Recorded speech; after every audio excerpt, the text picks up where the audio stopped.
Okay. We'll just wait a minute while people log on. Hello, everyone.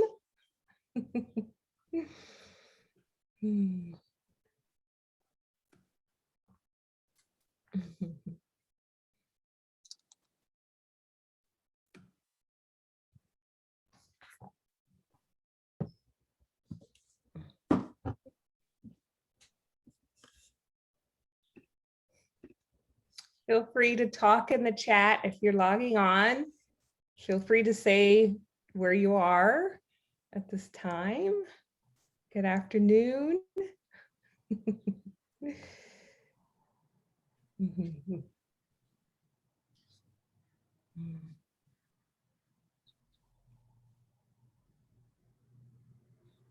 All right, we're going to go ahead and get started. So welcome everyone to our Voices in Perspective series. Today we are honoring the Latino, Latina experience. My name is Acacia Warren and I am the single subject coordinator for the Master of Arts in Teaching and Credential program at UC Irvine. And I'm going to hand it over to our director of the program, Virginia. Thanks, Acacia. Hi, everyone. Thank you for joining us this afternoon. I'm Virginia Panish. I'm the director of the MAT program, and I'm so grateful for all of the participants on the panel today. And I also want to thank Dean Richard Aram for supporting this series that we've done, the Voices in Perspective series, and I want to thank Acacia too, because she's done a lot of the organizing and inspiring for these events. And then also I want to thank Liz, who's on our panel today, Liz Pena, who is the Associate Dean of Faculty Development and Diversity, and who is involved in a lot of activities and initiatives around creating a more inclusive environment at the School of Ed and UCI in general. Okay, Acacia, back to you. Okay. And I would like to thank our communications team for putting the flyer together and dealing with all of our edits. That's Ryan Hudkowski and Carol Jean Tamaguchi Perez. So we thank the communication team. This webinar series highlights, honors, and contextualizes the lived experiences of each panelist. We aim to heighten awareness and agency around critical topics such as racial justice, equity, culture, immigration, and education. We want to listen, learn, and grow from the experience of others. Just a fun, real, true fact, the Latina population is the fastest growing ethnic group in the United States and is currently 40+% of California's population. So you might want to listen to what our panelists have to say. And I hand it over to Virginia. We want to acknowledge also our audience. So the great majority are educators at the K-12 level, either pre-service or current teachers, and also at the university level, teaching both undergraduates and graduates. So welcome everyone in the education field, but we also want to acknowledge colleagues and family, friends of the panelists who also may be in attendance. We know it's a little odd and removed to be in this kind of context, but we know you're out there. We really appreciate your involvement. Yeah, and anyone else who I might have missed, welcome. Thanks for tuning in to learn about our panelists and their experiences within the education system. Acacia froze again. Oh. The audience is encouraged to use the chat feature for affirmations and connections shared throughout the webinar. If a panelist says something that resonates with you, please go ahead and share that in the chat. And if there's time at the end, we will have question and answers with the audience, a question and answer opportunity. However, the goal of the webinar is really for the audience to listen and learn from the panelists. As such, there may not be time for question and answers at the end. We are recording this. We plan to post this link by next week, which is education.uci.edu/MAT events. So you will find it on our MAT homepage. You'll see there's an events link, and that a lot of the other Voices and Perspective series are listed there, and you'll find this one on there as well. All right, Acacia, you want to get us going? Yes, and I apologize. I might turn my video off too, because my internet is just acting horrible. Hello to all the people who are putting things in the chat. All right, at this time, we are going to have each panelist introduce themselves by stating their name, how they prefer to be addressed throughout the webinar. They're going to say a little bit about what they do professionally. They're going to share the colleges that they attended, and they are also going to dedicate this webinar to the person or persons of their choosing. So we will start with Dr. Maldonado. Thank you so much, Acacia. Thank you to the School of Education and everyone that's been mentioned that's been a part of making this happen. I am Hilda Maldonado, and I would like to be addressed. I really just like to go by my first name. Hilda's fine, she, her. The colleges I've attended are, I'm actually a community college student, Glendale Community College, Cal State Los Angeles, several times for my bachelor's degree, and later back again for my master's, and my teaching credential and my administrative credential. And then back to Loyola Marymount University, where I just defended my dissertation on this month in April. And that's why I'm newly a doctor degree.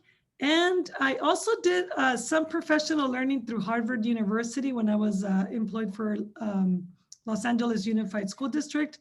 My title is now Superintendent of Santa Barbara Unified School District. I am finishing up my first year here. I started July 1st. Yes, you can get a new job in the middle of a pandemic.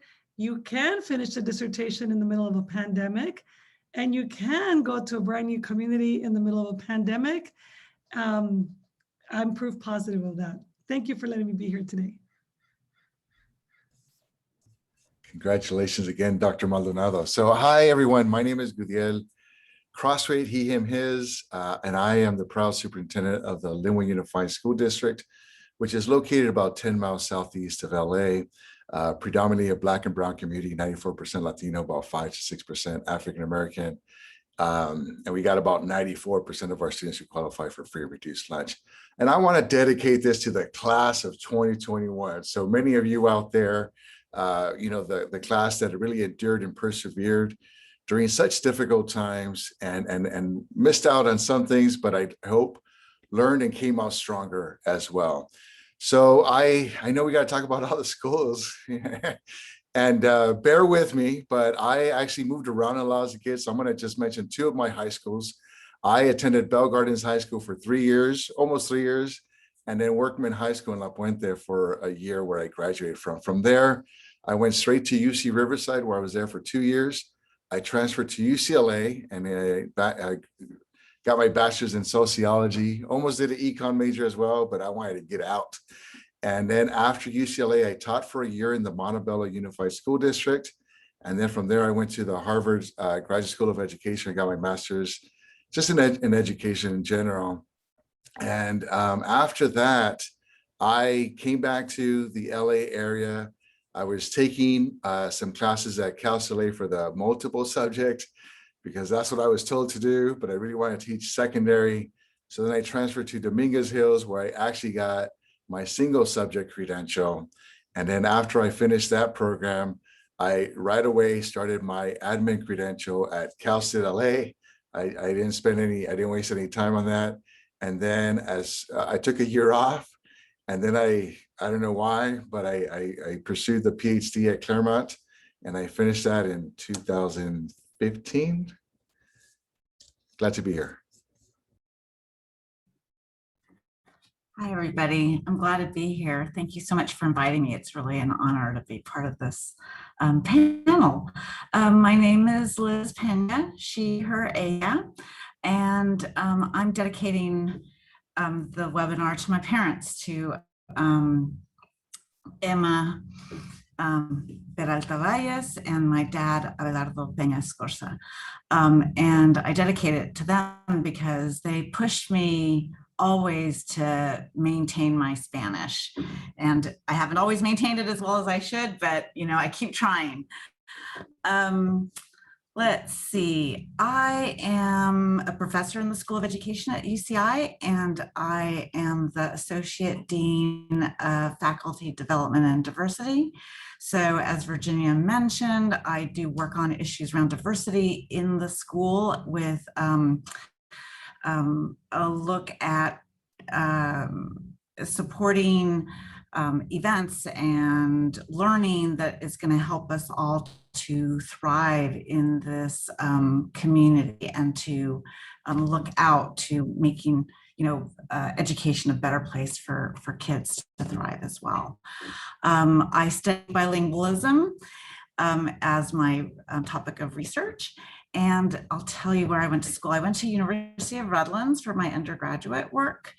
I got a degree in communication sciences and disorders, and I went and got my master's at San Francisco State University. And so I worked as a speech pathologist in Head Start and in schools for a number of years. And then I went back to school for my PhD at Temple University. And so I was one of the first cohorts to be recruited there to focus on issues around diversity through a big grant that they had gotten there. Let's see, am I missing something? I think that's it, right? I feel like I'm not checking all the boxes, but that's it for now. Call me Liz. Did you say who you dedicate this webinar to? I did, to my parents. Good afternoon, everybody. My name is Michael Gomez. Him, his, Michael. I go by best when it comes to that. Currently, I am the District Coordinator of Assessment and Accountability and New Teacher Induction for the Saddleback Valley Unified School District here in Orange County, where it's hot, as I'm sure it's hot for those of you joining in somewhere in Southern California. It's quite warm today. In terms of, for me, for the colleges that I went to, so I have 6 degrees, college degrees, 5 of which, my bachelor's, 3 master's degrees, and my doctorate, all from Azusa Pacific University. I'm also adjunct faculty with Azusa Pacific University. And then after I did my doctorate, because I didn't have enough degrees, or as my wife says, I like to collect them, I went for my master's in organizational psychology from Vanguard University. And so I dedicate this particular webinar and my participation to my mom, who just turned 81 just a couple months ago and grew up in a time where women were told, you don't need to go to school. Like my grandmother told her that after you finish school, like, well, you don't really need to finish, but you definitely don't need to go to college. But it was always her dream to go to college, and she never did, even at 81. So I dedicate some of my degrees to her, who never got to finish them. Hi, everyone. I'm Adriana Vicencio. Thank you so much for having me, the newbie to UCI School of Ed. I go by Adriana, she, her, ella. And I will also try to check off the boxes that Keisha graciously gave us. I study educational equity in K through 12, both educational policies and school practice. 2 strands of my research right now are focused on schools serving immigrant populations of students and families, as well as racial justice education in schools, particularly with teachers. I don't have as many degrees as Michael, though it felt like it at the time. I got I wanted to be a writer when I was little, so I got my bachelor's in English. Then from Columbia University in New York, I got my master's from Teachers College at Columbia University shortly after, and then took 5 years to teach and develop some skills in the field. And fell in love with the idea of research and scholarship and got my doctorate in educational leadership and policy from NYU Steinhardt, where I worked at a research practice partnership for 10 years before, or 9 years before, almost a decade before coming to UCI. And today I'd like to dedicate the webinar to my mom as well, Mireya Vicencio. Hi, Mommy. I know you're joining. Because she too is the reason why I'm going to try not to cry, the reason why I do all that I do. And also I'd like to dedicate the webinar to my grandmother, who's no longer with us, Adriana, who I have the great honor to be named after. And she was the matriarch of the family.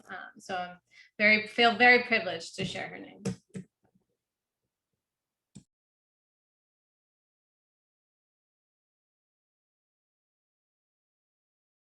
Thank you, panelists. I think Acacia froze again, so I'm going to start us off with the first question. What is one moment, experience, or brief story that you would like to share about your family's history? Hey, we're going in the same order, right, guys? Thank you. So I'm so inspired by hearing who you all are dedicating. I forgot to mention that I'm dedicating mine to my son, Ari, who just started at UCI in the School of Engineering. But just similarly to everyone else, I come from parents who got only a chance to go to second grade and first grade education. My parents are from Jalisco. I was also born in Mexico. I came here at the age of 11. And my mother always told a story that in her town where she grew up in, which was in the hills of Jalisco, up in the mountains, in order for the community to have a teacher, they needed to basically raise money to pay for a teacher's salary. Her mother died when she was 9. So what my mom did with her father's support is she cooked breakfast for her teacher every morning. And that was for her way of contributing to her community's, education, having a teacher there. My father only went to first grade. He'll admittedly say he never liked school. So for him, he came from a family that had a little bit more means and could have gone on to school, but he just didn't like it. So that's a bit of a story about my family. I do come from a family that immigrated to the US in search of bettering our economic situation. One of 6 children. I did lose 2 younger siblings due to health issues. One was mental illness. And I think, my journey, my why for why I'm in education and why I dedicate the work that I do to families like mine is what drives me. And when I said earlier, it's possible to get all these things, that's where my work ethic comes from, is coming from a family of people, especially a mother who strongly believed in the power of education to change lives, and it did so for all of us. In her second grade education, my mother never was without a book. So even though she came here, worked in factories, her last year's working were in a bakery that she had to take 3 buses to get to in Los Angeles. I found out later in life when I was doing some work with UCLA that she traded books with people on the bus that she saw every day. So I always have this memory of my mom. It's just in my made up story that, she had a bus book club of people that she just throughout Los Angeles, and they talked about books. So that's the story of my family. That's the story of how we ended up in the US and why I do what I do. Thank you. Wow, that's amazing. Let's see. You're probably wondering about my last name and how I'm Latino, but I'm not going to talk about my father's side. I'll save that one for later. But like I shared with you earlier, my mom basically completed a second grade education, just like Dr. Maldonado's. And my mom actually learned to read as an adult by going to church, and then she enrolled in adult school. But I'll tell you is that my mom would always tell me, "Mijo, our family's from Spain." I was like, "Mom, all Mexicans say their families are from Spain." And I didn't really believe that story, right? And then not too long ago, I did the research. So it turns out that her grandparents actually immigrated from Spain to Sinaloa. And when my grandmother was 15, she was married. By the time she was 18, she had 3 kids. And they married her. I say married her because I don't know that she really wanted to get married at age 15 to a teacher who was basically an older man that lived across the street. And by the time she was 18, she was not happy with her life. So she left her entire family and changed the names of my mom, changed the birthdays of her and her siblings, her 2 siblings, excuse me. And they traveled to Tijuana, Mexico. And I can't imagine being 18 years old, being a woman on your own with 3 kids. And so I share that with you because sometimes my mom will call me, unfortunately I still have my mom, and she'll say, "Mijo, ¿cómo estás?" Like, "Mom, I'm tired." "Mijo, you can't be tired." And I'll say this in Spanish first and I'll do it in English. "Tú te la pasas sentado todo el día." She tells me, you're in an office, you're sitting down all day. I worked factories, and to this day, even though she's retired, she still works on an assembly line for Forever 21. But she's worked in the assembly line on her feet all her life. And so she'll just remind me that you can't be tired. You have this luxury to sit in an office, air conditioned, and you're sitting down all day. So there's no way that you can be tired. But I share that a little bit with you about my mom because I too come from a family of strong mujeres who have hustled and done things, incredible stories. And sometimes they don't even want to share their stories because who knows, right? But so I'm very proud of them and very honored to be a descendant of them. So, and I'll share a little bit more about my father's side later. Wow. These are amazing stories. My family is also from northern Mexico, from Hidalgo de Parral, Chihuahua. And every summer we would, well, not every summer, but every other summer, we would make the drive in a Volkswagen van to Parral from Northern California. And every summer that stupid van would break down somewhere. And my dad always said, that van never left us anywhere. It never let us down. And we'd be like, what do you mean? We got stuck in India. We got stuck over here. We got stuck over there. We got stuck somewhere every single time we took that stupid van to Mexico. When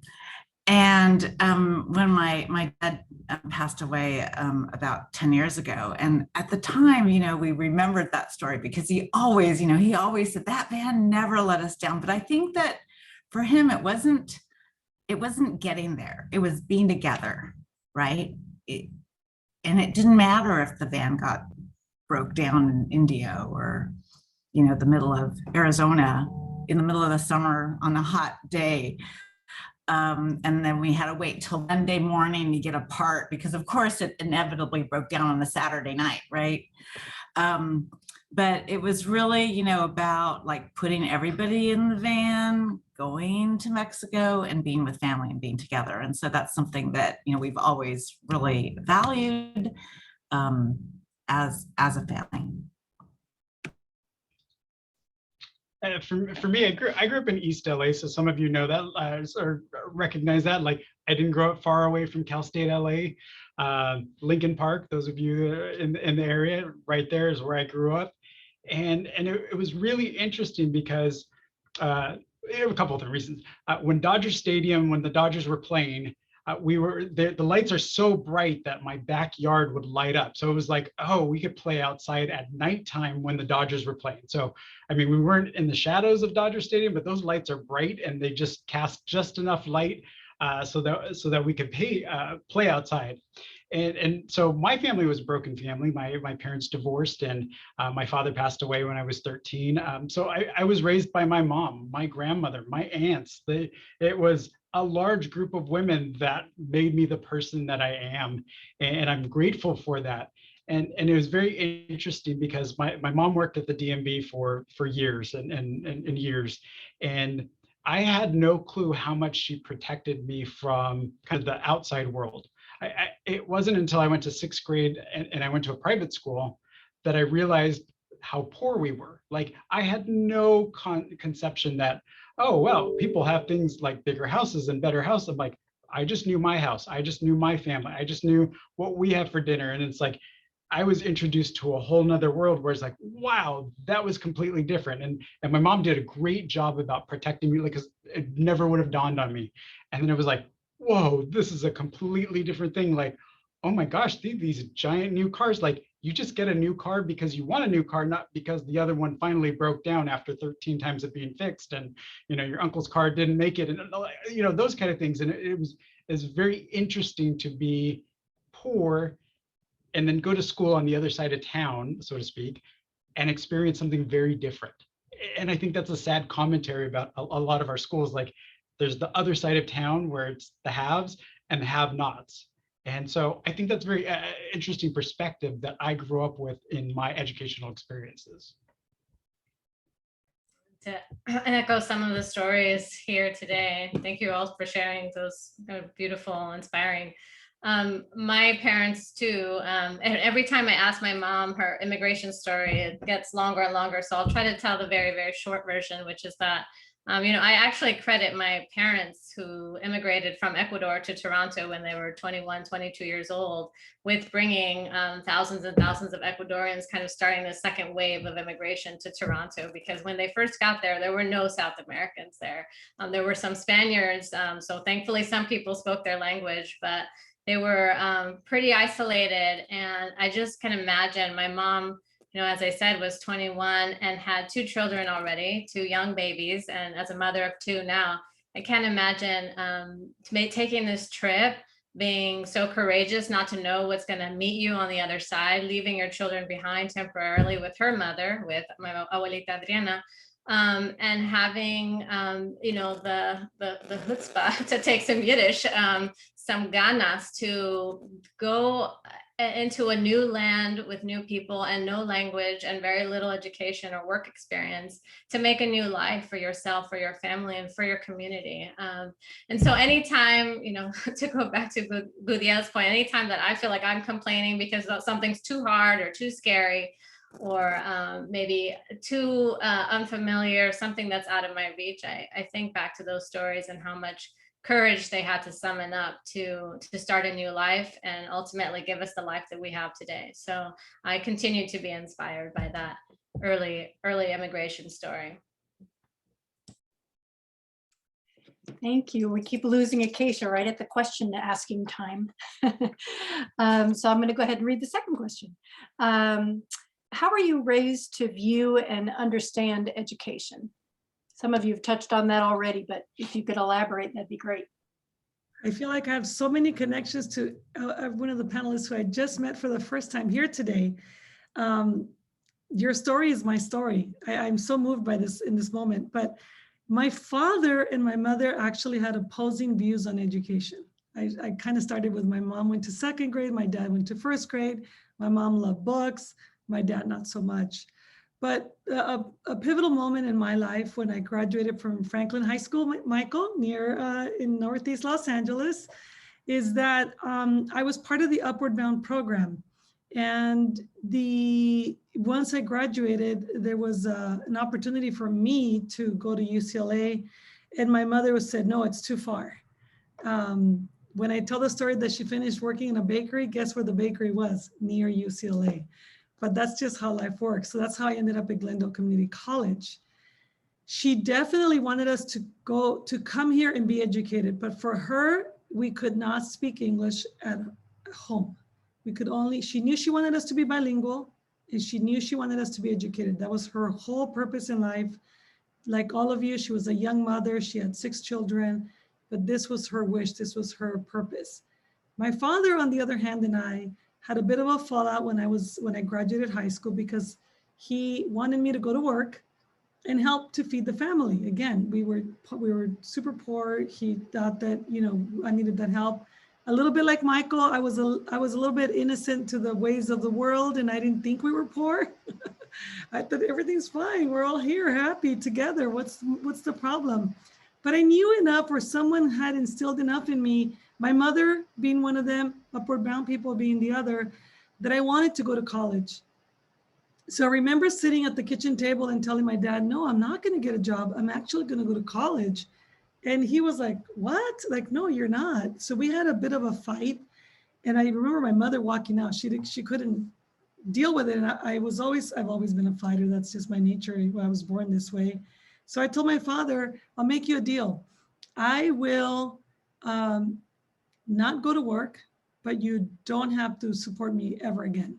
So at the age of 18, I basically started supporting myself. I know there's people that are much younger that emancipate themselves from their parents, but I basically been on my own at that age, just figured out through Pell Grants, Cal Grants, working, how to make my way through the world. And it was just this very opposing views of education that I was raised with. I'm glad my mother won that battle. But I know that I've set the scene for the rest of my family members. I'm the first college graduate in my family. And after that, my younger brothers and sisters have been to college, and so are my nieces and nephews. It's great to hear these stories because oftentimes you feel like you're the only one, right? I got this question from Akeisha a few days ago, and I've struggled with it. I've struggled with it because I like learning, but I didn't like school. When I was in kindergarten, teachers would look around, I'd run to the door all the way home. It took them some time to figure it out. And I remember growing up, they would ask me, so ya sabes inglés, do you know English yet? And I would say, sí. And they would ask me, how do you say plate in English? I'll say plateau, I don't know. I knew it sounded different, but I didn't really know English yet. It wasn't until like first grade that it kind of started settling in. And so I share that with you because I'm the only person in my family who graduated from high school. My sister attended at least 5 high schools. We moved around a lot. We were definitely struggling. We were homeless at times, living out of a car, out of a park, out of converted garages. And so for us, we were really in survival mode. Honestly, we were in survival mode. But to me, education was also an escape from my reality. I'd go into the bathroom with a book at the back of wherever I lived, and it helped me get away it gave me a little reprieve for a moment. When I graduated from high school, I worked hard. I was in the top 10. And similar like Dr. Maldonado, I got my acceptance letter to Berkeley. And I didn't know where Berkeley was really. I didn't know anything about the school, but someone told me it was a good school. So I applied there because I had 2 fee waivers. And my mom says, well, where is it at? And I said, oh, it's over by San Jose. Oh, no, mijo, it's too far. You got to work. You're the eldest. You got to help me out. And I cried. I felt like I cried for weeks because I couldn't believe that this was happening to me. And I share that with you because although I didn't like the formal education and I didn't feel connected to it or that it spoke or resonated with me, I also saw it as a way out. I didn't want to be hungry anymore. I wanted to have food. I wanted to have a refrigerator. I wanted to have some of those basic things that maybe people took for granted. And we were poor, but I didn't realize how poor we were either, right? But I knew we were poor. So anyway, I guess let me just look at the question again. But that's kind of like from my perspective. To this day, my siblings, I have a brother who, he's okay with me sharing this. He was incarcerated for most of his youth, teenage years. So he was able to get his high school equivalency. But he's the only one. My sister and my brother were not able to. And they're doing okay, but it's also just a very different lifestyle. And so my kids, I try to pass that on to them because I don't want them to take things for granted. And my family, for example, was hit hard with COVID because they didn't have the luxury to work remotely and Zoom and Google Meet and stuff like that. They had to get to work. You don't work, you don't eat, right? And so unfortunately, a lot of them got sick. And I lost 4 family members as a result of COVID. But I tell my family, my kids this is what an education can provide you, but it is a different world. It's a world that sometimes for us as Indigenous, Latino, people of color, it's different. And we have to be able to successfully navigate these different worlds in order to help each other out. But anyway, it's a question that I need to come back to at a later time because obviously I still have some internal struggles with that.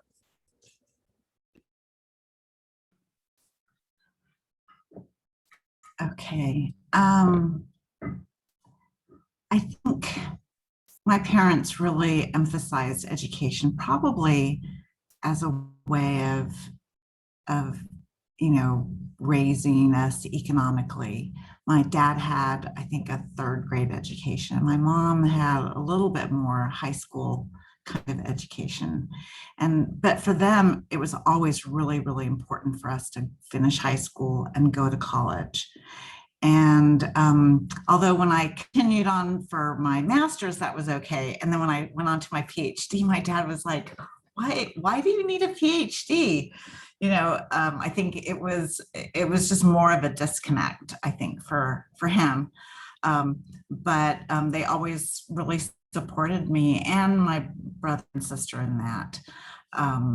So I think in a lot of ways, we were expected to go to college. We were expected to do something and to rise higher than they had been. And I think that they didn't always know how to support us in making this happen, because I think that the college experience wasn't something that my parents really could relate to. So they couldn't, I had to navigate my own, like the FAFSA and applications and all those things that my own son, I completely helped him with, because of course by now I know how to do it. And I was like, I did this all by myself when I went off to college. But looking back at that, I think that, they didn't have any of those insights. And so I had to, figure it out. And in a lot of ways, it gives you strength and it gives you insights. And I think it gives us some insights around, working with other students like us who are first generation students whose parents can't necessarily help them navigate this, and helping, I see my role also in helping students make what is really invisible in the academy more visible, because it was invisible to me when I started in this whole enterprise. So for me, education was shaped by my mom, because it was no question I was going to go to school. The big thing was, would I enjoy it? And for the most part, I would say no, for two reasons. One, I talked way too much, which got on the nerves of all of my teachers. But school was a social event. And so we all know students that kind of fit that profile, like you're just showing up for the party, for the social. That was my goal. The other one is my mom said, you better go to school. So like hands down, that's what it was. But I also struggled with reading. So reading for me is, and still even today, I have these like mental premonitions, like, oh, I remember what it was like to be in that third grade class and like I couldn't read like everybody else could. So there was that aspect. And when I got to high school, it was just time to connect with people and talk and those kind of things. I reminded my mom the other day, I'm like, remember the rule was for my 6 high school classes, I couldn't have more than 3 excessive talking or disruption comments. Like at 4, dead meat. 3, that was acceptable. So, the time that I came back with like 6, then I was really in trouble, because then I was causing way too much trouble. But when it came to college, my mom always said, like, you're going to college because I didn't get to, and that's the only way you're going to make it in this world. And that was her frame of reference. And she would point to my father, who dropped out of school at 8th grade, started working for the Los Angeles Times, where he worked for, I want to say 35 years, literally until the day he died. And she's like, look at the hard work he has to do. He doesn't have an education to do something different. She's like, that's the only way you're going to make it in this world, is to have an education. So for me, it was like, I had to go to school and I had to go to college. But it wasn't until I got to college that I actually fell in love with learning. And that's why I have 6 degrees. But like, I love the process of learning now. Like there's an intrinsic motivation when it comes to, oh, I'm learning something new. I get excited about that. Like, but that started with my mom kind of shaping like these perimeters, like our boundaries, like school is happening, you will go to college. And then it was, once I got there, that's when I fell in love with learning. I didn't love learning before then. I didn't have that teacher that came behind me like, go ahead, mijo, you can do this. Like, you're going to make it. Like, No, I was just, a C kid, like just making my way through, and I'll do just enough to get by. But it was really that prodding. And then I got to college. I'm like, oh, I can do these classes. I can write. I can really write things out and really express my thoughts. And that's where I fell in love with learning and with schooling and education. Well, I have to express gratitude for my lineage again, because growing up, I always remember hearing my mom say that her mom, my abuelita Adriana, would tell her that she didn't have to work, that she had to get her high school degree and that she had to be in school. And so growing up, I did absolutely zero chores. I was discouraged from working.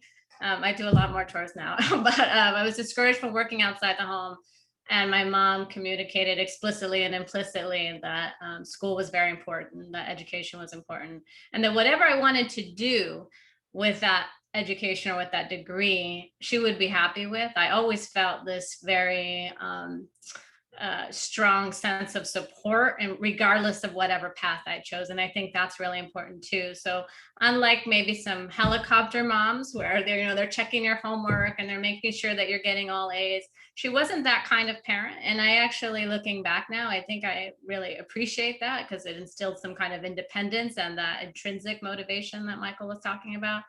But there was always an implicit expectation that education was kind of a way, not necessarily out, but to find one's dreams and pursue one's happiness. And another way that I think my mom was maybe non-stereotypical, because I know I taught high school for a number of years, and a lot of my Latino students, their parents did not want them to go away to college, even if it was a few hours, a 2-hour train ride away.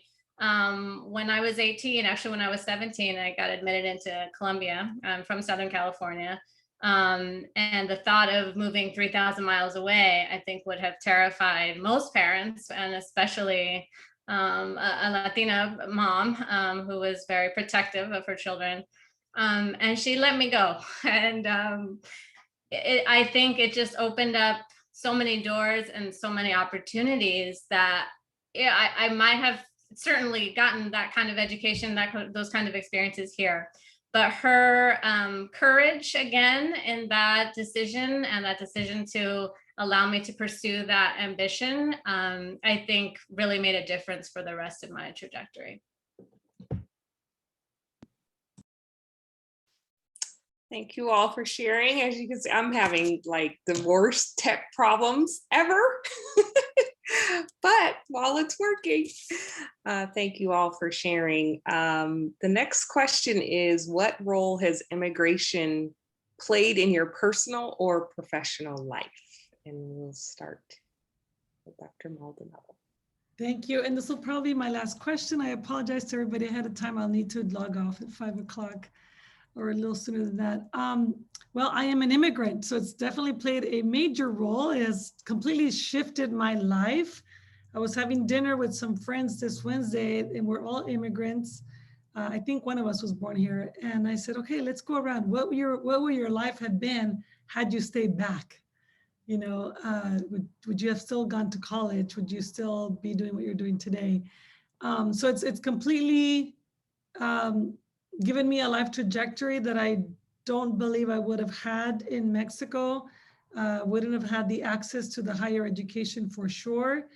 I think that immigration has shaped my life in terms of, interesting enough, language. I don't know how many here can relate to the tú hablas inglés, tú diles qué está pasando, or tú pregunta, right? Which is, our parents would always say, you speak English, you ask, you go up there and tell them what we need, or you ask the questions. So you become a translator in your family at a very young age. I mentioned earlier that out of 6 of us, 2 have passed away. It was a great impact when we were accessing the healthcare system, when my brother became very ill, and we needed to translate with doctors. And at the time, I'm third from the oldest ones. The older ones got married at 18 and left home at 18. And so it fell on my shoulders to go to the hospital, to translate for my parents, to figure out what would happen with him. And I think when you're an immigrant, accessing healthcare, education, any type of social services is heavily impacted by your language and by your knowledge of the system and your level of education. So it has impacted my personal life in that way, in those areas. I think professionally, it took me a long time to feel pride at the fact that I could say that I'm an immigrant child. I think I probably was 45 before I started saying that, and I'm 55 now. So it took a long time. I was made to feel as a less than student when I was having trouble in school, because I did probably have the hardest time with writing, grammatically correct. There was a lot of people that helped me, but there's a lot of people that shamed me.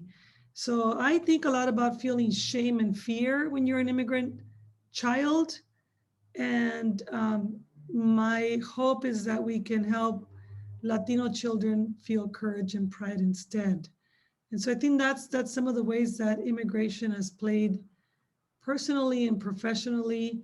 I think also just because I've been pretty vocal and open about my path, I think that people pigeonhole me as, well, she's an immigrant, so therefore she probably only knows about immigrant student issues and not education system as a whole. That happens too in our profession, in our education system. And I think that that's many of the ways that I could probably think of a ton more examples, but I can safely now say that immigration changed my life, my family's life, and it will for generations to come. And I'm proud to live in the US. So hard to follow all your stories. I'll share that, we didn't cross the border crossed us from my dad's side. From my grandfather's side, Crossway, Irish, English last name, come through Ohio to California when it was Alta California, part of Mexico. And we consider ourselves Mexicanos. And so that was pre-1848. And a border went up. And it wasn't a physical border, it was an imaginary border. And it separated my family like the German wall. And if you were born or lived on one side of that imaginary border, you became a US citizen. If you were on the other side, you became Mexicano. So in my family, from my father's side, I have people who don't speak anything of Spanish, and then others who are, Spanish speaking only.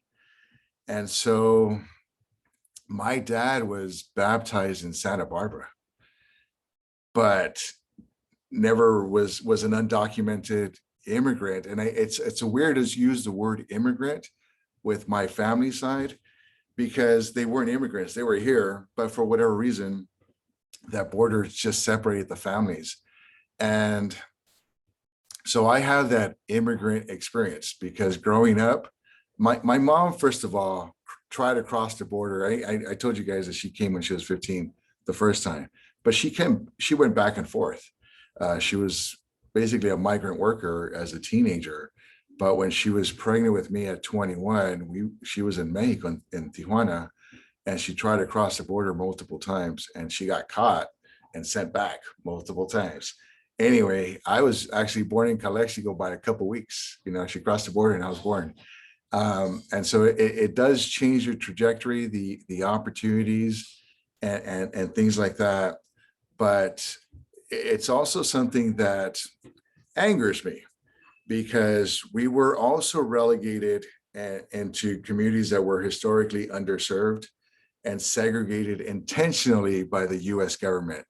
So, when Dr. Gomez talks about Dodger Stadium and the history that it has, that's not by accident. When we know that if you were Jewish, African-American, or non-white, you were restricted to live on that little T along, Cesar Chavez down to South LA.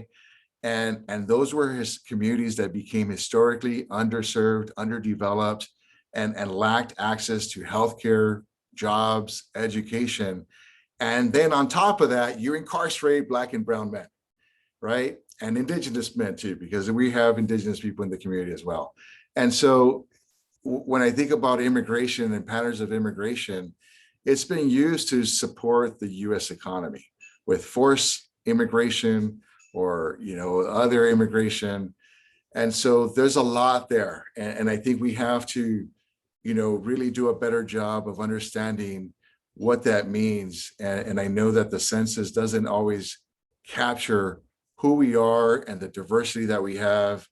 But from my experiences, have also led me to be more empathetic to people from all over the globe, and to respect them, so that if they are, if English is their second, third, or fourth language, to value them and appreciate them, because their families have done some incredible things to be where they're at. And I think that we have to be mindful that this country is a country that's wiped out Indigenous people and has, at one point welcomed certain or immigration from certain countries, but not from other countries. And we have to change the narrative. And like Dr. Maldonado said, is we have to tell our stories in order to be mindful of how much we have all contributed, and then also to have that pride and to welcome and love others who are going through or have those similar experiences. Thank you. Wow. I'm also the child of immigrants. So my dad came in the 40s under the Braceros program, which brought farm workers to the US without a path to citizenship. So they could be here legally, but there was no path to citizenship. It was extended in the 1950s, and he did eventually become a citizen and went back to Mexico at that point, married my mom, and then they immigrated to the US. But it's very much an immigrant story where my dad worked in the US for 15 or 20 years without that path to citizenship and sending money home until he was able to, pull it together to do this. And I think that, in kind of that immigration story, I think I share a lot of really similar experiences with, everybody who's on, certainly everybody who's on this panel, where, my parents had to learn English. I'm the oldest. So my mom always says that she and I learned English at the same time. And she took English classes. We were living in the Bay Area. And she took English classes and met what became her lifelong friends in those English classes. So a bunch of other women who were from Peru, from Ecuador, from El Salvador, from Mexico, from everywhere, who were all Spanish speaking, who came from many other different places. And so they became kind of our extended family in the US, because we were there. We were here, without any other family. And that's also part, I think, of the immigration story, because I can't imagine moving and starting a family and being complete in another country where you have to learn another language, and where you're completely isolated from the rest of your family. And so you make family with these other people that you meet who have similar circumstances. And they were my aunts and uncles throughout the rest of my life. And they've continued. My mom actually, she and a bunch of her friends go and rent a house in Santa Cruz on the beach every year. This last year is the first year they didn't do it because of COVID, but they rent this house on the beach every year for a week. A bunch of these women who took English classes together in the late 50s in Redwood City, California. But I think that it's also, I study language, I study bilingualism, and one of the reasons, I think, is because I wanted to understand how somebody could hold two languages or more than one language in their head and access it. How it is that we make these decisions to speak one language or speak another language. You know, where do accents come from? Those are the kinds of questions that I grapple with. And I think a lot about the ways we use language and how we can use language to hurt, as well as how we can use language to heal and empower. And that's certainly something that, you know, I work through in the work that I do. And I think it comes from that immigration story. And for me, especially my mom's side of the family, they all started in El Paso, Texas. And, you know, they talk about a time, my mom was born in 1941, my grandmother in 1922. And they talk about there wasn't even a border. Like, that's just the Juarez part, and this is the El Paso part. And, you know, it was no big deal. You just go shopping. It was almost like it was across the street. So, you know, and then there was obviously more borders and those kind of things. But I think about this in my professional life. I was a principal in Riverside County in a little area is called Romoland, and it's kind of between the 215. And if you have to go to Hemet, you have to go on Highway 79. And it's a pretty rural spot. And, you know, outside of the immediate school area, there was no like concrete sidewalks or anything. Everything turned to dirt and that kind of stuff. And it was really interesting. All of a sudden, one day, I look outside my office and I could see Telemundo news van with the satellite. And I'm like, what is going on? Like, that's never a good thing to happen for a school administrator, to have a news van across the street from your school. And immediately, like, my secretary and I go out there like, oh, what's going on? Like, and ended up talking to with the reporter, and he was great. It wasn't anything negative about our school, but in our area in Riverside County at that time, they were doing a lot of workplace raids. And so they had picked up actually a couple of our parents that were working. And, you know, it was the dads. There was 3 dads, and each of them, the families all lost their cars because they impounded the cars, and the dads were in this questionable status. So when that happened, all of a sudden, like, I noticed it in the morning, and in the afternoon, it was really weird that, like, it was like, normally our school was a big hangout and the moms would all talk to each other, and it was real community, like just a real great sense of feel. But this time it was like, kids, get out of the car, and cars disappeared. Like, as fast as they came in, they left. And there was no parents that were like standing around talking. Like, it was, we dropped them off and left. And what ended up happening is these raids put such a sense of fear in my community at the time. The families were legitimately scared. Am I the next person? I've already lost my husband. We already lost our only car. And, you know, I've got 3 kids. I've got 4 kids. And it was amazing, like, because you hear these stats on TV, illegal immigration and immigrant this, and like, and there's a lot of vilification that happens.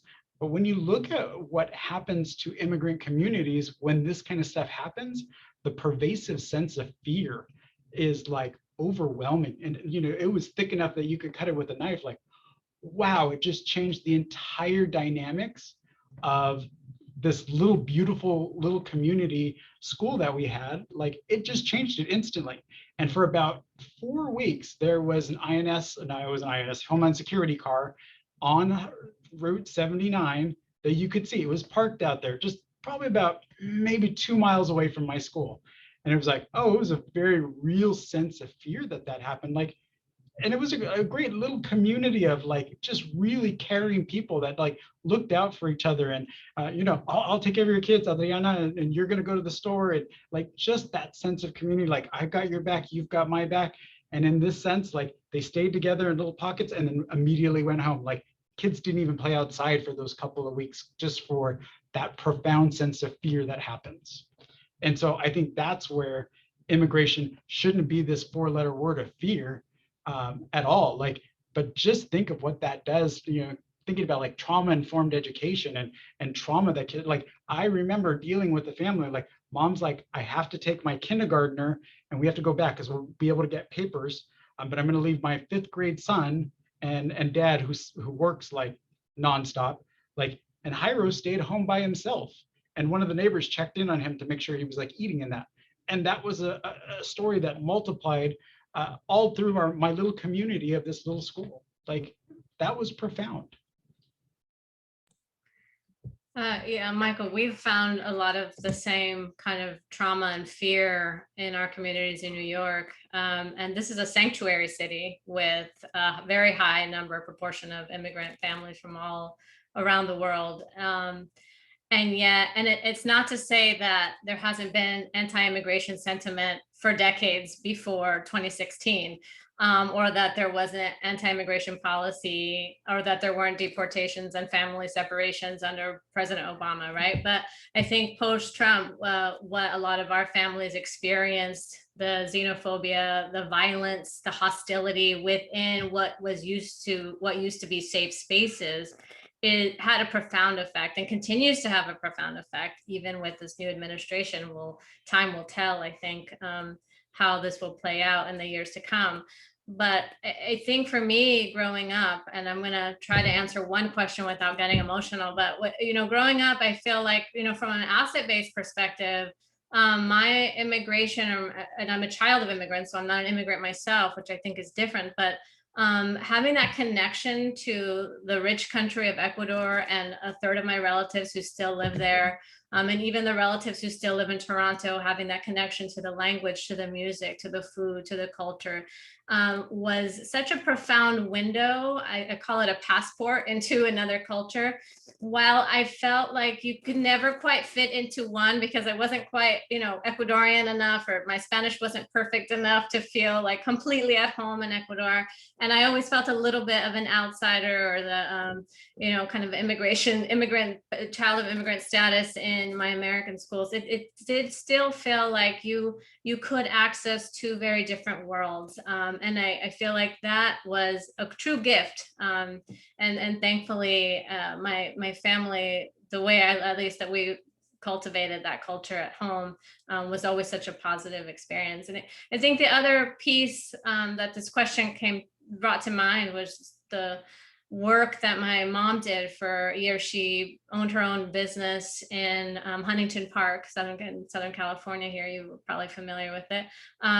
It's 99.9% Hispanic community, Latino community, Spanish-speaking community. And I saw through her eyes, where she wasn't a lawyer, but provided a lot of kind of legal services for the community. I saw through her eyes two things, just the injustices and the way that systematic inequalities against certain immigrants, again, these racialized immigrants, not all immigrants experience that kind of discrimination, how they were locked out of so many opportunities, and the ways that you could give back to your community, and the ways that she really embodied that for decades, through her work, but also just through her counsel, through her mentorship of young people who would come by her office and talk about their gang experiences and their difficult life experiences. And the way that she embodied that kind of role for her community was something that I think drove me into education ultimately. And now in the work that I do and the research that I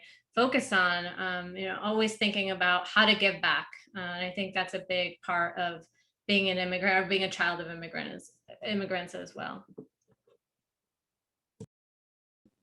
Okay, thanks again, everyone, for sharing. The next question is, have you ever been the victim of prejudice and or stereotypes? And if so, what can you share about that experience and how it made you feel? I think all of us have experienced different situations where, based on our gender, orientation, age, skin color, we've had the roll of the eyes or some naive comment made. And I think we can all speak to that. And I know, for example, when I got to college, people was like, oh, that guy's a gangster. Don't get him mad. He's going to shoot you and stuff like that. And even though I came from those environments, I wasn't like that, right? And at a certain point, you have to laugh at it. But it also made me angry to know that people saw me that way. And I know what it feels like to, walk by a car and people roll up their windows and lock their doors. I know what it feels like to be pulled over because you look suspicious.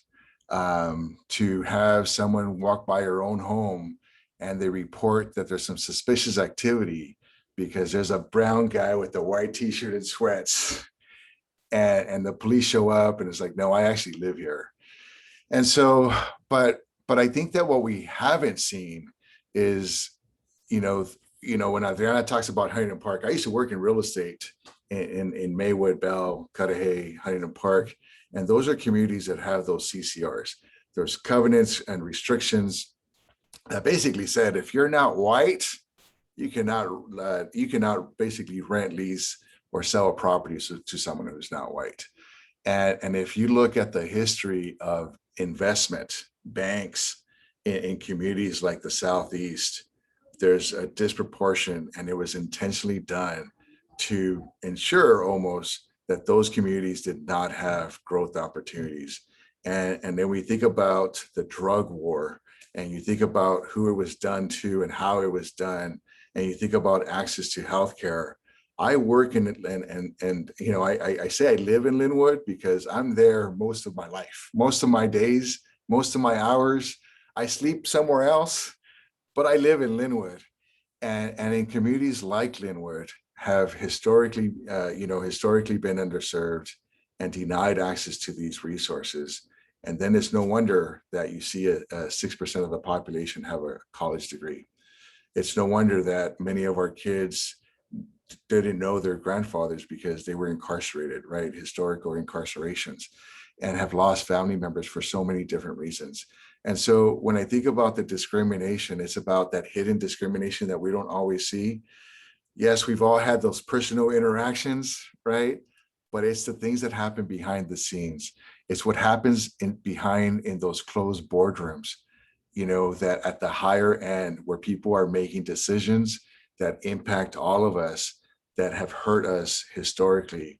And now we're in situations where maybe I'm a superintendent, we have professors here, and we're in these different positions, but these systems of oppression have been designed to push us and deny us access and opportunities. And so my question as a superintendent is, how do we take these systems, because I'm in the system now, and how do we repurpose them to truly serve the communities that we're working in or serving?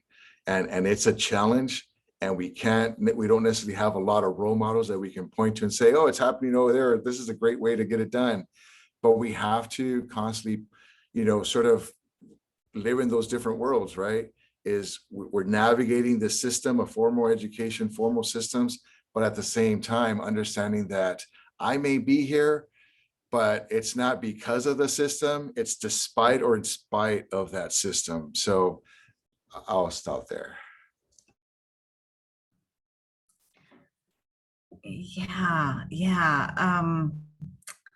I don't know. I mean, yeah, I agree. There's a million things, and no one thing that it's like a million little cuts, I guess, at some level. I guess one thing that I have thought a lot about is, my parents had accents. And so growing up, I always was super hyper aware. And then when you're in high school, you become really aware of it because you don't want them to talk. Plus, what they say is stupid anyway, and they say it with an accent, right? But I think that, the way we make judgments about people on the basis of how they speak is something that is important for us to think about, and it's important for us to be aware of. I think certainly I saw my parents go through that. We had incidents where people would want us to speak English if we were speaking Spanish, and my mom would be like, I'm not talking to you. Or her favorite thing was always, and she still says, I may speak with an accent, but I don't think with an accent. But I do think a lot of these stereotypes, grow out of, or assumptions are made on the basis of how people talk, how they present themselves, and we need to overcome that, and we need to pay attention to it, and value the different ways that people have to, to express themselves, with or without accents, with or without proper English. Like Adriana, I always felt, like my Spanish was never good enough. My English was, questionable. And I still, come across words. I'm like, I don't know what that means. So, I always thought that it was because my parents didn't know. And so maybe it was, maybe it's experience. It's a lot of those things, but certainly that's an aspect of stereotyping and prejudice. As I think about prejudice and stereotypes, I know that there's been times in my professional career where I look and I might be, on a panel, on a group, not this one, obviously, but look and like, oh, I'm the token brown one. Like there were times where I'm like, oh, I just realized that, like, and then in some of those instances, I felt like, Michael, you need to speak on behalf of the entire, Latino community, and what do these experiences mean? And it's like, oh, like all of a sudden, like I had to be the spokesperson, like in those situations, and it was very awkward. And it was very interesting working in a very predominantly Caucasian district now. I was at a particular school, and I've been at different schools, and this particular one was not a Title I school. So it was the first time I had ever been as an administrator at a non-Title I school. And it was very interesting coming into those situations because at that point I was just Mr. Gomez, the brown principal in this district, and it was very interesting. Like it's like, oh, okay, that's fine, that's fine. And there was this percent, like even when I worked with staff and stuff, there was always this like, oh, I think that was a microaggression. I'm pretty sure it was. And it was so interesting that once I had my doctorate, it was about 6 months into the process and working here, it was like, oh, wait, now we can hear from Dr. Gomez. Like all of a sudden, like my voice changed because there was a doctor in front of my name, like, oh, now his voice and thoughts and kind of everything he thought, like, oh, it now has weight because of that. And it was like, oh, finally I was on this, like, okay, like I'm not on the ground everybody else is, but now that I've added the doctor to my name, like, oh, now I have a voice. And it's like, I've come to take advantage of those opportunities. I'm like, wait, if I'm a voice at that table, Michael's voice is definitely going to be heard at this table. And so it's interesting how kind of like that changed. And literally I can attest to it. Like when I got my doctorate, that changed for me. All of a sudden my voice had weight. I think my appearance is sometimes ambiguous in terms of identifying my ethnicity, but the way I've internalized some of the prejudice is stereotypes. What is that called? Imposter syndrome, right?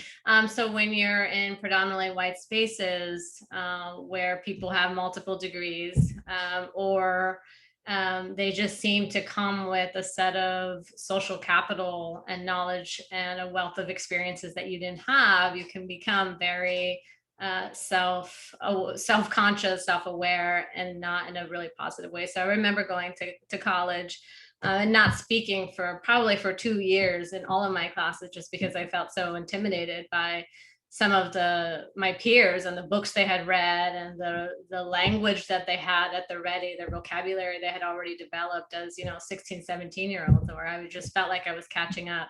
So the way that it showed up was I wouldn't say anything, but I was always a pretty strong writer. At least I loved to write, so I would write these essays or my the blue books and for assessments and tests. And more than a few times I was accused of cheating. Because I guess it was too good or better than they had expected, especially based on the fact that I didn't say much. At least I wasn't very verbal in class. And so it took a few times to show that, there was no absolute way I could cheat. You could check online, or there wasn't as many ways to do that before. But it was always a reminder that that you could be perceived very differently. And then there are ways that over time, those perceptions are internalized. And so it's taken decades, and I'm still working on it sometimes, to try to shed some of that imposter syndrome and to have a voice at the table like you, Michael, and just say, yes, I'm here, regardless of the degrees I have. I have perspectives, I have opinions, and I have a set of knowledge that might be unique from my peers and colleagues, but that is still valuable.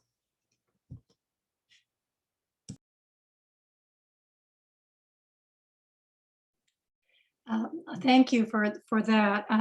We're going to skip a question just because we are running out of time, and we want you to be able to answer these questions fully without rushing you. So we're going to move, since we have a lot of educators in the audience, we're going to move on to some education related questions. So during your K-12 experiences, do you recall learning about your specific ethnicity or culture?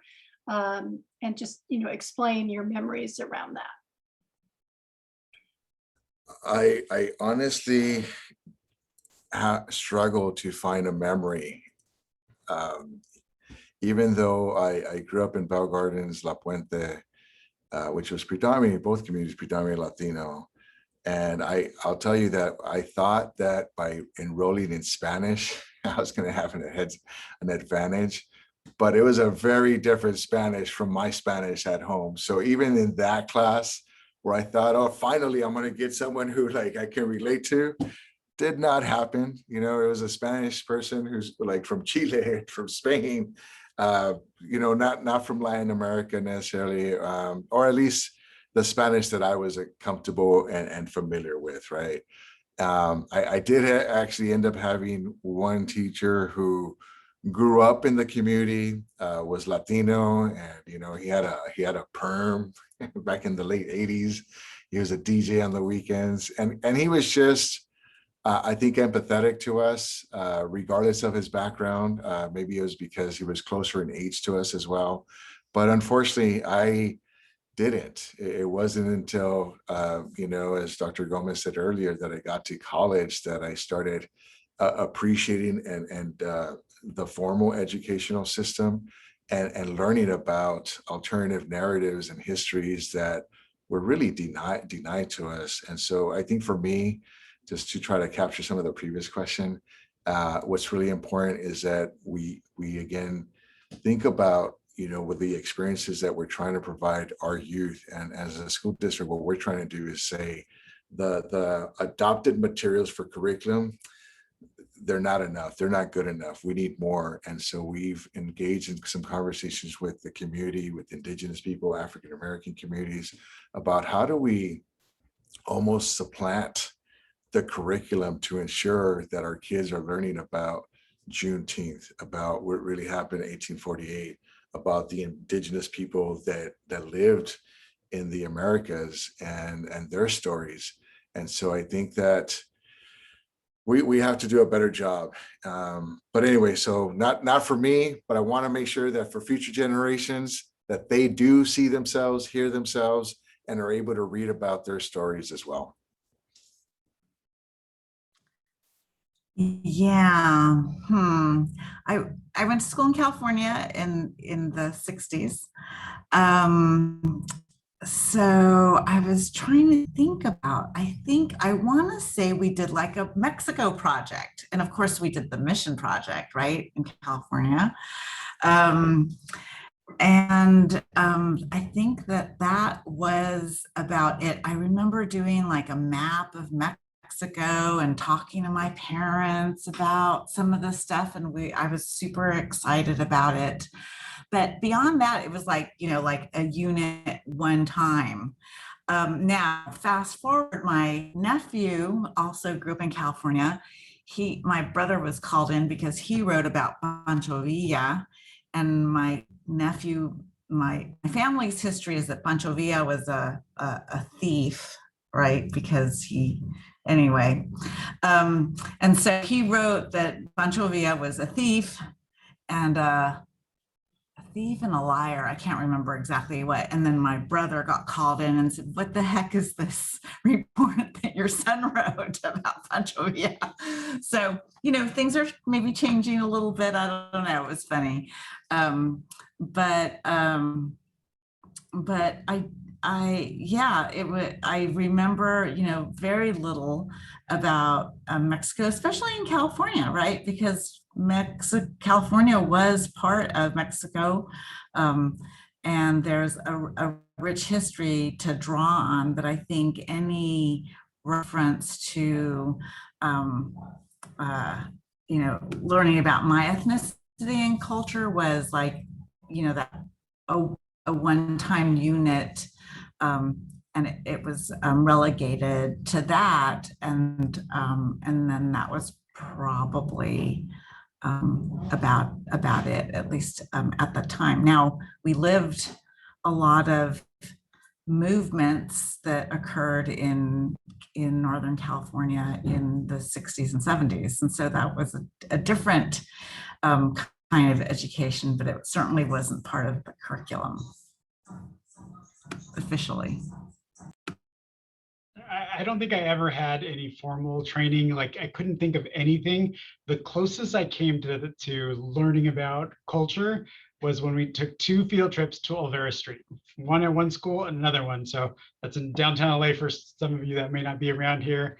It's a classic historical part of LA, and that. And so as I reflect on my whole K-12, like, that's the closest I got.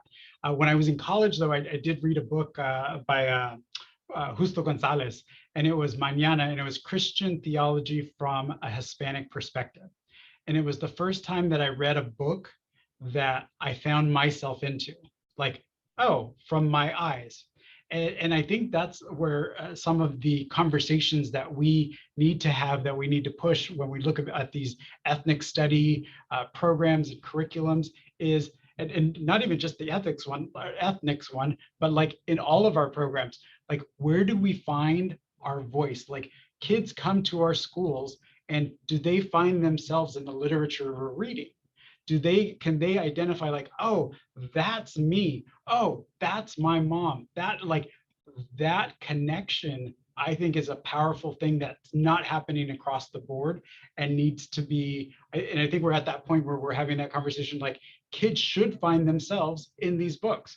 If we look at some of the books for you know, that African-American perspective, like, I heard Rosie Reed, she was our California State Teacher of the Year, I want to say 2 years ago, and everything. And she talked about, as an English teacher, she started going through, she's adopted 3 children from Africa.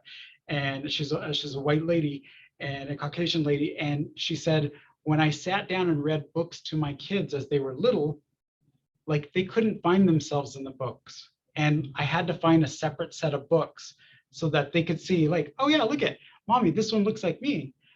And I think that is telling of where our next steps are as an educational system, is kids need to find themselves in those things, in textbooks, in materials, so that they have that true experience. Now, we don't talk about it, we don't want to do the one unit of this, the one unit of that, like, it's integrated. So everyone's story is part of this, not one one culture, one perspective in a book or a textbook. Those are some great points. I thought you were going to skip this question, Virginia, because the answer is no. Very quick answer. As you've seen from the other panelists as well, I don't think throughout my whole K through 12 experience, aside from the mission project, I guess, which is tangentially related. And I'll echo some of what's been said as far as recommendations for how to remedy the situation is, yes, textbooks, curriculum. There's ethnic study courses in high school, which at least allow, I think we've all sought out some of these classes and courses in college because you have the choice. So those ethnic studies sometimes gives high school students the agency and the advocacy to opt in. But you're right, it has to be integrated from pre-K to K to 12, embedded in the existing curriculum. And it's not just representation, because I think it's so important to have those windows and mirrors, right, in your classrooms of books and representation, people who look like you, of people who look like your family, who talk like your family. who eat the same things you do, but it's also the ways that they are depicted. So is it always a struggle? Is it always, you know, it's a Latino boy, he's the protagonist, he's a former gang member. So it's also the kinds of nuance, the diversity within our stories that's so important. I think celebrating the joy, the kinds of affirming experiences, the humanizing experiences that that we all maybe experience at home, but don't get to see in classrooms and schools. So I think, you know, it's not just one course, it has to be embedded, and it has to start from very early on. And it's also part of that teacher training experience. I know we have a very long chat that I was trying to read in the comment box about UCI, the School of Ed, and the kind of the teaching credentialing programs and other education schools like this. And it also has to do with the kinds of the frame of mind and the perceptions of teachers and people who go into this profession and who are going to be with children and impressionable youth for decades, and making a career out of that. So I think it's important that we think about the teacher education training programs and credentialing programs. And I know Virginia and Acacia, you've done a lot in the last few, or at least since I've been here, and I know I'm new, to really be intentional about how to bring in racial equity and racial justice into the framing of the program as well. But I know we're somewhat in a rush, so I'll end it there. Adriana, could you please also share your book, because I think this is a perfect opportunity.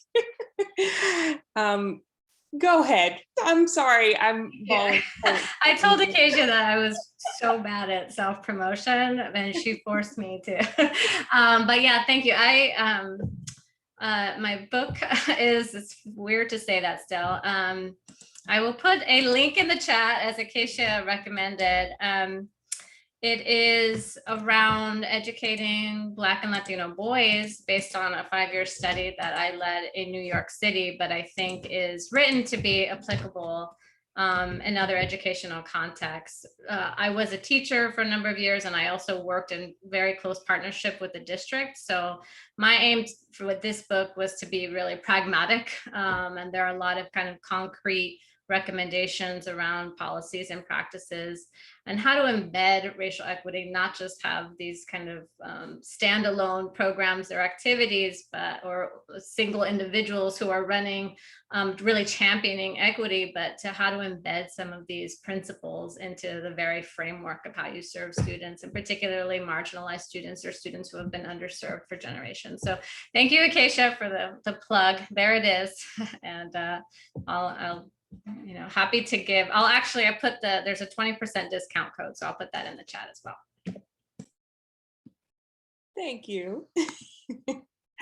Okay, we have one final question, and it's, what advice would you give to teachers and lecturers and educators, period, professors, regarding, Latino or Latina students? Tough one. So first, congratulations to Dr. Vicencio. I saw the book. It's just a link right now with the intro by Pedro Nagera. So looking forward to it. Great question. I really would like to address the sort of the people who oversee those systems too. But I think it's important to create safe spaces where students who can just have some open, honest conversation and get that support. So, when I'm hearing my colleagues on the panel here, it's inspiring to hear their stories and to know that you're not alone and that others have overcome and persevered similar challenges and we're still here, right? I think that's important. So it's important to get to know your students, know who you're working with. And then thirdly, I would say is that you got to do it out of love. Teaching, education, you got to have a strong philosophy. You got to have a strong why in you're going into education. And for me, education is not necessarily about, post-secondary opportunities, et cetera, but it's changing communities. It's transforming communities and changing people's trajectories, inspiring them and giving them hope. And you can't do that if you don't do it out of love. And then I would just say is that all of us, you don't have to be a principal, a dean, a president, a provost, but all of us have to continuously advocate, push, fight, and demand for systemic change. Again, these systems were not created for us, and we have to collectively advocate and make sure that people understand that we're not happy with the status quo. The status quo has not worked for us. It has not worked for so many demographics, and we have to do things differently. So when you're in the classroom with your students, don't call them out and expect them to read. You heard the stories here from our professors here on the panel and on the chat. That is not a good way to engage students, even adults, right? And so it's got to be also research-based. It's got to be empathetic, and it's got to be more holistic and qualitative in nature. So that's what I would say in terms of, my advice. And again, ultimately is you got to have a strong understanding of as to why. What's your story that drew you to education? What impact do you want to make 20, 30 years from now? And when you look at the kids or students or adults who are in your classes, understand that whatever we do to them, it's not just about what we're filling up in here, but how are we engaging with them, acknowledging them, respecting them, and making them feel, right? And understanding that it's whatever it is that we're doing, that environment that we're creating, it's not just for them, but it's for their future generations as well, that we're making an impact.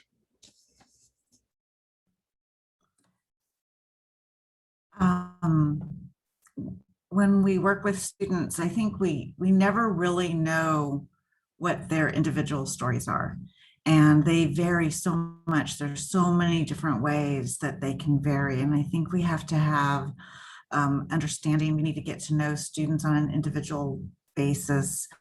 We need to have a lot of grace, and we need to figure out, what's most important. Is it important to get through curriculum? Is it important to support the students wherever they are, right? And so I think, fundamental to any kind of teaching or engaging with students at any level is, why are you here? What are you doing? Who are you centering? And can we do this in a way that is supportive and acknowledging the strengths that they can bring to a classroom setting, and that can support the skills and the knowledge that they do bring that isn't necessarily present in the way that we normally think of traditional educational settings. I think there's so much hidden that we just don't know, and it gets pushed aside, and they sit on that, right? And it's part of them. And if it's never promoted or acknowledged or seen, I think that we can lose a lot in terms of the individual student and in terms of our own abilities to reach them and to learn from them as well. I think my advice is kind of twofold. One is it takes a lot of hard work. Like you can't expect people to give things to you. Like I've worked incredibly hard to get to the spot that I've been in. So that's one. Like you got to be willing to put in the hard work, because it is hard work. I think the second thing though is this idea of mentorship. There were people early in my career, even now, that I was mentored by, that saw something in me that helped encourage that out of me. And like, Michael, you could do this, you could tackle this. And those people have been very instrumental in my life in getting me to the spot that I'm at. Like I'm not here the Michael Gomez show, Dr. Michael Gomez show. I did not get here by myself. There was an entire team of people that helped me get here. Yes, I had to put in the hard work, but sometimes it was the encouraging word that I got from people. Sometimes it was like, hey, this is how you can do that better. Or, hey, have you thought about approaching it this way? Have you thought about something differently? And that mentoring thing. At the same time, though, I recognize the value of the mentoring that I've received. I love to mentor people new in the field. And when I see somebody, like I've had 3 people just in my district in the past 4 years that I've been able to mentor that are now sitting principals. And I love, they went from the classroom and made their jumps up. All three of them ladies, phenomenal people that I saw some talent in, that I was like, you've got to use this strength, you've got to use this gift, you know, bringing the best out of them. And I look at their work now and I'm like, you're doing some fabulous work. And it wasn't because of me, but like I believed in them. And sometimes it's convincing other people to believe in themselves is all the push they need. And I think you have to be willing to receive mentoring and coaching as well as giving it too. And I think that's the true power of what each one of us can do. We multiply that. And I just think of the different impacts that has in terms of pushing out that mentoring. Like, what can you do to help and support? What can you do to help and encourage? You know, I work a lot with leaders and how do I encourage them? But I looked at that too when I was a principal, like that kid that nobody got, that was Michael Gomez as a 6-year-old or as an 8-year-old. And I'm like, I recognize myself in them. Like, I've got to be the one that encourages them, that says they can do more.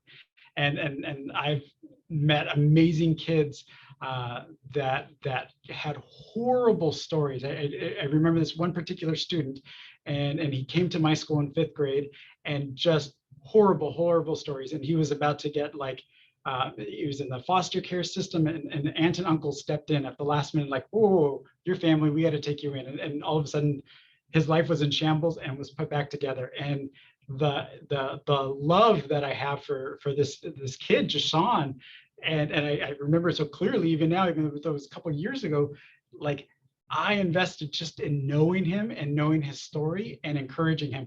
And I saw tremendous growth. It was hard work that he did. It was hard work that his family did to get him back on track and, you know, catch him up and all that kind of stuff. I'm like, but I was part of that story, and I was part of that encouraging team for him. So I think of opportunities that any of you might have to either build into somebody or to receive that building and encouraging. So I believe one of the subsections of a chapter in my book is actually called Grounded in Evidence, Led by Love. And so I'll echo some of what my fellow panelists have said about the importance of love and caring and humanizing and actually seeing the people and students and young people who are in front of you. Not stereotyping necessarily, not just I have Latino students and that means they all must come from immigrant backgrounds and it might look this way. Being open to the individual unique experiences of the people in front of you, and giving the love that you have as a fellow human, as a teacher and a mentor. But the other piece of it, and I've seen this a lot, I've seen very loving, caring teachers who are not very strong educators. So the other piece of that is become very good at your craft, or whatever it is. If you're a mentor, become very good at being the mentor, or a principal or a school leader, or for me, a researcher, a professor, an instructor.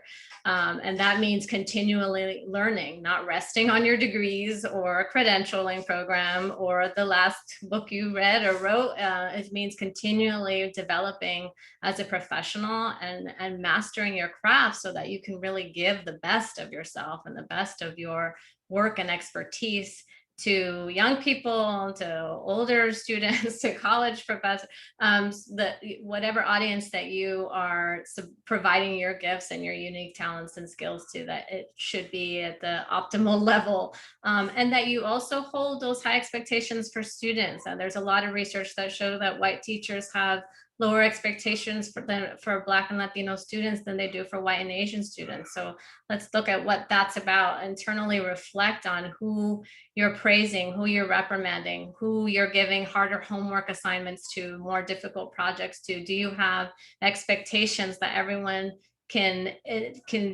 do this very, very difficult, rigorous assignments and exceed them and exceed your expectations? So coming with those, with that type of mindset in your classrooms is also really important. And as I keep saying, lead by love, and continue to work on your craft.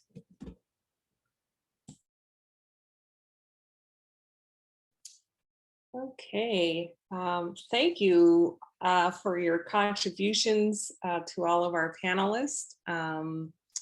Just lots of wisdom to lots of takeaways. Virginia, I don't know if you want to open it up to 1 or 2 questions before we go, or?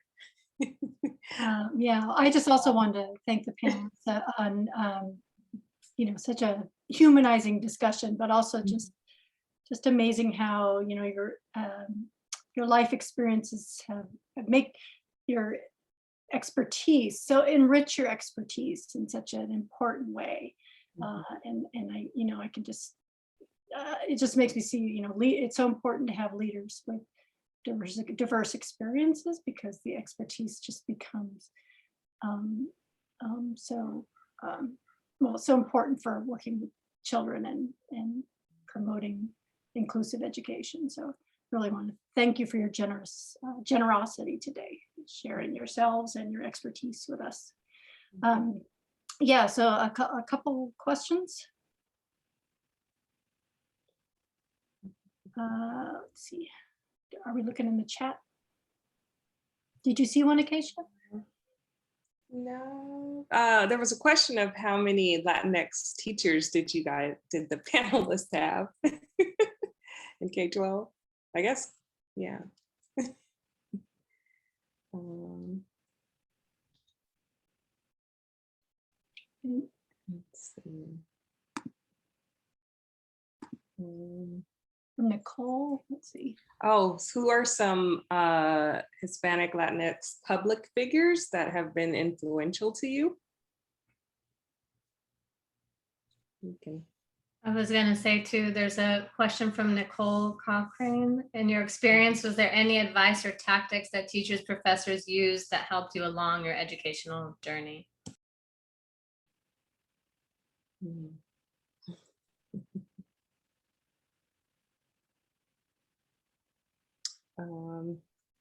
I'll let my panelists, whichever ones you choose to answer.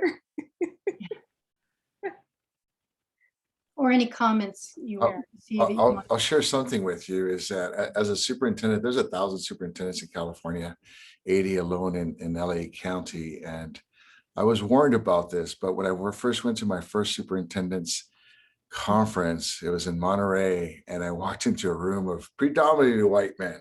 So it's glaring because we're in California and our demographics. But I would say, for me, I think, even though he's no longer with us, Paulo Freire is someone that I truly admire and has touched me when I was in college.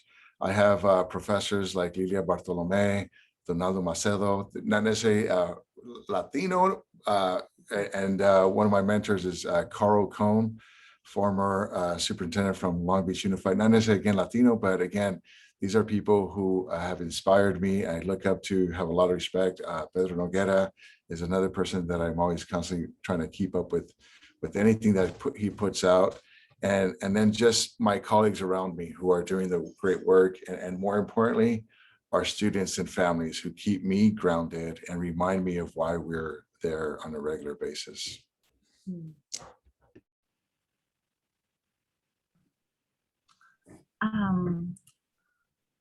I'll talk about the advice or tactics of teachers or professors. You always find there's always somebody who manages to find them, and I think that we owe it to our students to find them. And I think sometimes you find mentors and advisors and support in people that you wouldn't have expected. And I think we have to be open to that as well. But, I had a couple of really critical professors in high school and in college that I think really helped put me on my journey. I remember I made it to be a finalist in some scholarship thing, and I lost out because I wasn't a good speaker. My content was good, my essay was good, but I couldn't express it really well. And I remember my professor, my teacher, this was in high school, was furious about it because she was like, we can coach her.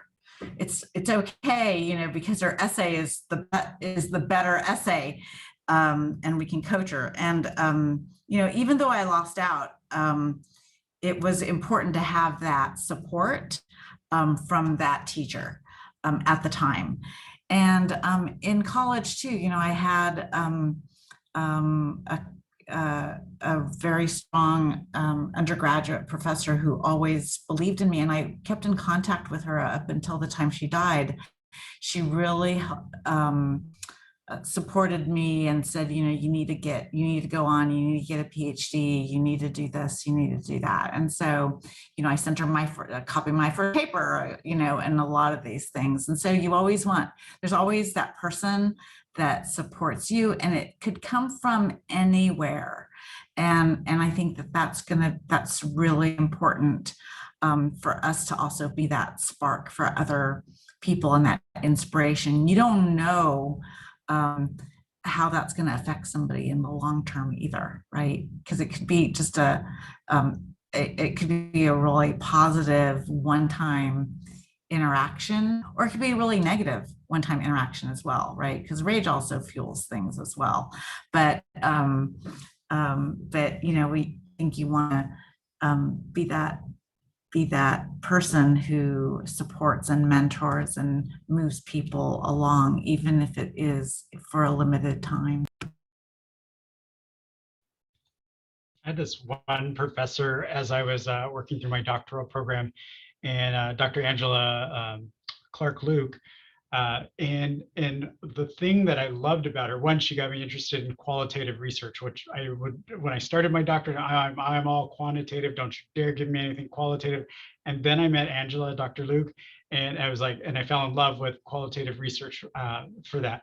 But the second thing is her approach to like controversial topics, and just like, no, this is what it is. Like we've got to tackle these big issues, and just the way she approached it was like, it inspires me. Even today, it was like 10 years ago that I was in her classroom, but it inspired me that she was willing to have those tough conversations. She's an African-American woman who's done great, amazing things. And I love her body of research and everything about her. And just her approach was like inspiring for me. Like, you can tackle difficult conversations and still not lose your mind, not get all emotional, but just be vested in like, no, this is what it is, and just be consistent in that message. And I love that about her. And not everybody loved that about her. I personally did, and I still do, because that kind of framed, as I did my dissertation research and looking at teacher unions and negotiations and labor collective bargaining here in the state of California. And it was like, some of those things were really touchy issues. And I'm like, I remember like how she bravely took on a lot of things, especially the racial discrimination she experienced as a woman in higher education, as a woman of color in higher education. And it was like, that's kind of what propelled me to like, oh, I can have those conversations. I don't mind researching this and doing the homework and finding out what's the history behind this and everything. Just the way she approached things. I mean, it was real. I mean, just the person she was inspired me. So I double second Pedro Nagera. He's been probably one of the busiest people, and yet still always makes time to respond to email, to read a book, to give you very good advice. So he's been a great mentor since I was in grad school, and someone whose voice and whose leadership continues to be inspiring for me and my work. And I will also say I had a 6th grade teacher. Her name was Miss Maxwell, and she passed away some years ago. But I think I remember her being the first teacher, and maybe one of in many, many years of other teachers who didn't pay much attention at all, but who I felt saw something special in my writing. And I think she probably did that for all of her students, whatever it was, if they were good at music, if they were good at sports, if they were good at talking to others, that she really honed in on the kind of beautiful talent or gift, the thing that really sparked the child. And gave them really great praise, but also gave me really strong feedback, gave me a lot of feedback on writing in the 6th grade that I think really continued to push that skill for years to come. So I'm very grateful for her and just for her seeing that spark in me. And I also wanted to acknowledge, I think she's still on, my sister, who's been a teacher for I don't know how long, maybe more than 25 years, I want to say. And she's just one of those magical teachers who is good at her craft and loving, and everyone comes back to her 20 years later. And that is, you know, the kind of professor and teacher and person I aspire to be. And I also want to say shout out to the teachers for next week. It's Teacher Appreciation Week, and teachers have had a very difficult few years, and they have braved so many storms. And I want to acknowledge all of the educators and aspiring educators on the call today. And I hope we can all continue to acknowledge them post-COVID as well.